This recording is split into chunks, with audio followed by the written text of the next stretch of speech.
Axé, meus irmãos, eu sou a Luciana Dunes, eu sou dirigente espiritual do Ilê Águas de Oxum e Fraternidade Vovó Maria Conga, e eu tô trazendo esse vídeo para trazer minhas experiências de um ano de casa aberta. Agora, dia 30 de abril, vai fazer um ano que eu sou cacique de Umbanda, um ano que eu sou feitora de Exu, e eu queria contar para vocês como está sendo esse processo em meio à pandemia. E tudo começou o ano passado, em janeiro, ainda não tinha entrado a pandemia, né? Quando o meu Exu chegou e pediu com que eu fizesse atendimentos todas as sextas-feiras, porque daí eu já era pronta, já estava com os meus Exus em casa, minha casinha era lá na frente, mas eu ainda não tinha terreira. E ele pediu para mim fazer atendimento gratuito, com banho, com limpeza, onde ele atendia as pessoas também. E eu comprei a ideia. Então toda sexta-feira eu começava meus atendimentos às 7 horas da noite e terminava quando o último cliente ia embora. Normalmente era 2 horas da manhã, porque no começo eu tive bastante atendimento, bastante cliente. E para mim, eu fiquei com aquele sentimento que eu poderia fazer mais.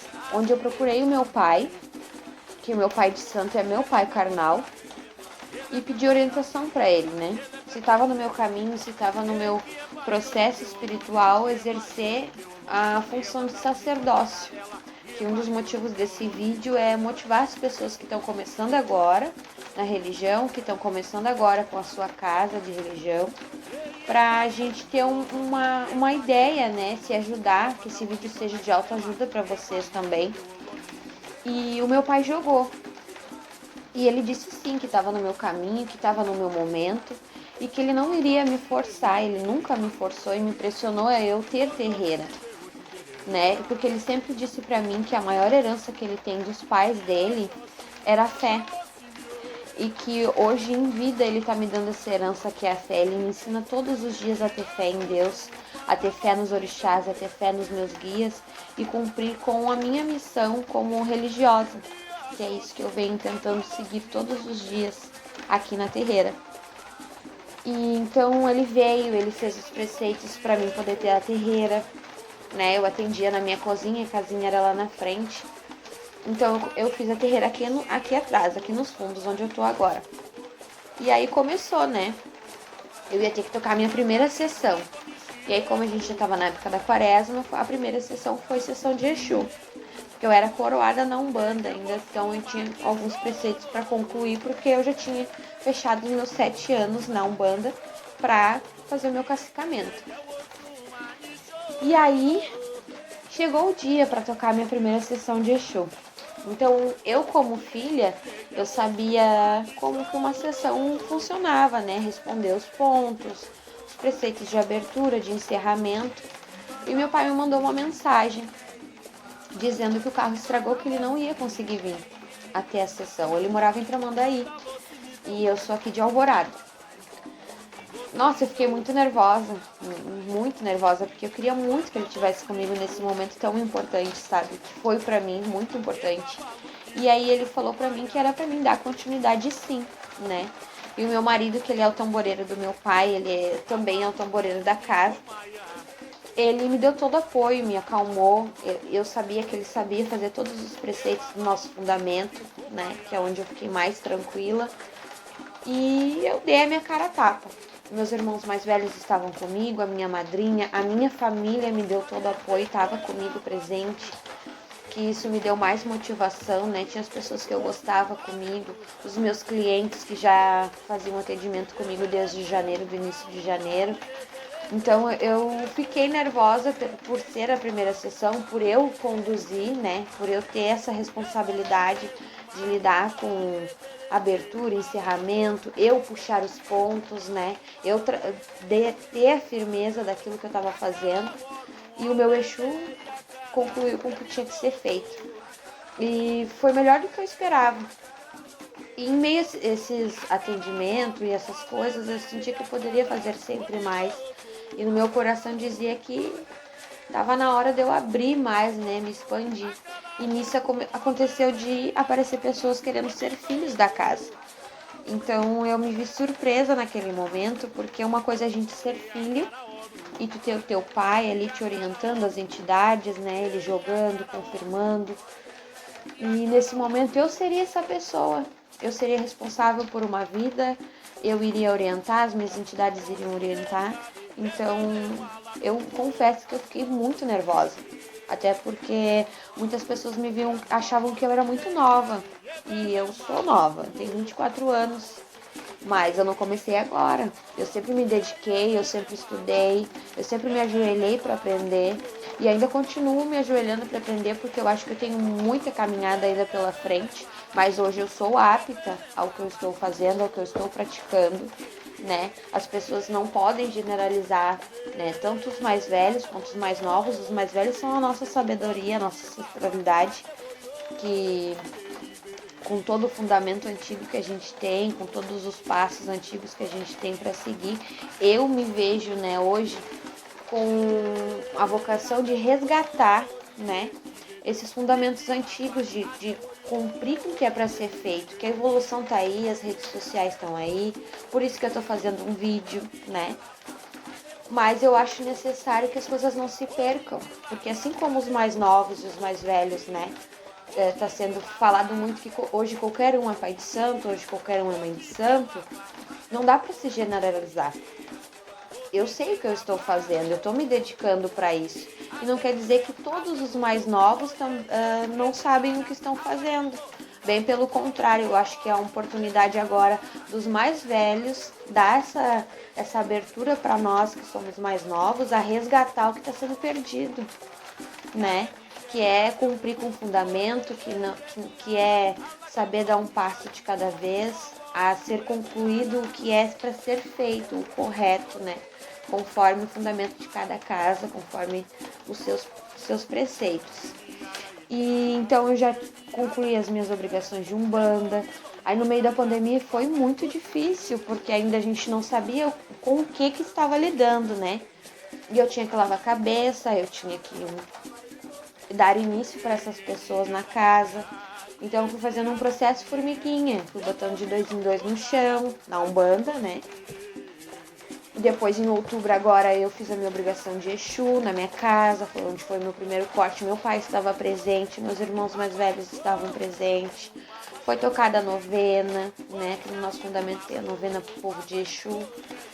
E eu me sinto realizada hoje, né? Com tudo que eu passei, com essa pandemia, que não foi um momento meio propício, né, para se abrir uma casa, mas eu acredito que era o momento, era para ser, e aconteceu da melhor forma possível. Eu sempre tento mostrar para os meus filhos que eles confiem no livre-arbítrio deles, que eles saibam tomar as decisões deles, né? Que o livre-arbítrio é uma bênção e ele é uma maldição, então a gente tem que saber usar bem. Eu não pressiono ninguém que precisa ser feito, eles têm que saber começar um compromisso e terminar, mas que eles sempre façam de boa vontade, que é o que eu tento passar aqui para casa, né? E aí, no meio disso, eu tenho alguns clientes que me mostraram que talvez pais e mães de santos tenham algum padrão. E eu, por ser nova, né, eu já fazia alguns atendimentos online. Então, marquei uma consulta presencial com uma cliente, onde ela veio até aqui e falou que queria falar com a dona da casa. E eu falei, eu sou a dona da casa. E no meio disso ela disse, não, uma mãe de santo, elas são mais velhas, são gordinhas, são baixinhas, né? Tem cara de mãe de santo. Tu não tem cara de mãe de santo, tu é uma pirralha. Eu respirei fundo e eu falei, pois então, é eu que jogo pra senhora online, é eu que converso com a senhora. E eu tô aqui pra isso, eu sou a dona da casa. E ela não convencida, ela falou, não, então vamos jogar de novo, então, pra ver se é tu que tava me atendendo. E ela pagou outro jogo, nós jogamos. E ela continuou cliente da casa, continuou fazendo os trabalhos para ela. E isso me fez refletir. Por que se tem padrões? O padrão tem que ser espiritual, o padrão ele tem que ser aquele que cumpre com os preceitos que deve ser feito e exercido dentro de uma terreira, né? E eu quero trazer vídeos assim, falando, relatando, né? Para que não se tenha idade para começar, que não se tenha esse preconceito de quantos anos o fulano tem, de como que funciona assim, o assado, né? A gente sabe que hoje em dia as pessoas estão comprando a cheque, já estão se aprontando, Mas não é todas as pessoas. E até porque para um novo ter axé, para um novo ser pai de santo, um antigo deu. Então a gente tem que saber da onde que isso se iniciou, né? Então até onde a evolução vai estar vindo dos mais novos ou os mais velhos estão se adaptando a essa tal evolução em questão de dinheiro. Que não é uma coisa que eu quero cumprir, eu quero resgatar aquilo que está sendo perdido, né? Eu quero cumprir com a minha Umbanda, eu quero cumprir com o meu fundamento de Exu, eu quero cumprir com os meus preceitos na nação, que em breve eu vou estar concluindo ainda. Vamos ver como é que vai ficar com a questão da pandemia. E agradecer aos meus irmãos mais velhos, eu queria agradecer a todos os meus ancestrais, eu honro e respeito todos os que vieram antes de mim. E que vocês deem espaço para todas as pessoas que estão começando, para que é tão bonito o brilho no olho de quando uma pessoa entra na terreira, quando ela vê as entidades, quando ela vê os preceitos, né? E que a gente mantenha esse brilho nos nossos olhos, aquele friozinho na barriga de cada sessão, de cada obrigação, que se dê espaço para os mais novos, que se dê espaço para todos que estiverem entrando, os mais novos, seja de idade, seja de começando cru na religião, que vocês deem espaço, porque eu vou conquistar o meu e eu tenho certeza que eu vou exercer da melhor forma possível. Eu não sei tudo, mas todos os dias eu rezo para Deus, eu busco aprender, eu me oriento com meu pai. E esse é o conselho que eu dou para vocês. E ainda por ser filha de santo dele, né, filha carnal, eu tenho algumas responsabilidades, mas eu não sou diferente de ninguém, eu sou filha de santo como qualquer um. E tudo que eu conquistei até aqui foi do meu merecimento, foi da minha dedicação, né? Foi do merecimento das minhas entidades. E se a gente tá até aqui hoje, né? Se eu tô um ano é pouco. Eu sei que eu vou vivenciar muita coisa ainda e que eu vou cumprir com muita missão ainda. Talvez eu falhe em algumas, mas eu tenho meu pai Ogum Beramar, que é meu cacique, para me orientar. Eu tenho meu Exu, meu pai Tranca-Rua, para me dar caminho sempre. Meu Orixá, que é minha mãe Oxum, que vai estar sempre comigo, que está sempre me orientando, me dando luz, me dando saúde, para mim estar aqui. Eu fiz 3 montes de carta aqui, que no final desse vídeo, depois vocês podem acompanhar no stories da página Iléguas de Oxum, e vai estar salvo nos destaques no Instagram, tá? Então, o primeiro monte é o pente, o segundo monte é o leque e o terceiro monte é o espelho. Então, assim que vocês assistirem, vocês podem dar uma conferida lá que vai estar um conselho das cartas do tarô, tá?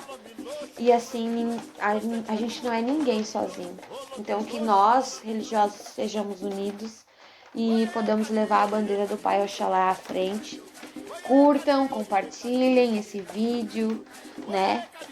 Acompanhem a página Iléguas de Oxum no Facebook, acompanhem nosso Instagram, que eu vou estar trazendo sempre um jogo de carta, eu vou estar sempre relatando questões religiosas de filha de santo, de pai de santo, vou estar relatando questões da gente ser mais nova, sendo sacerdote. Então acompanhem.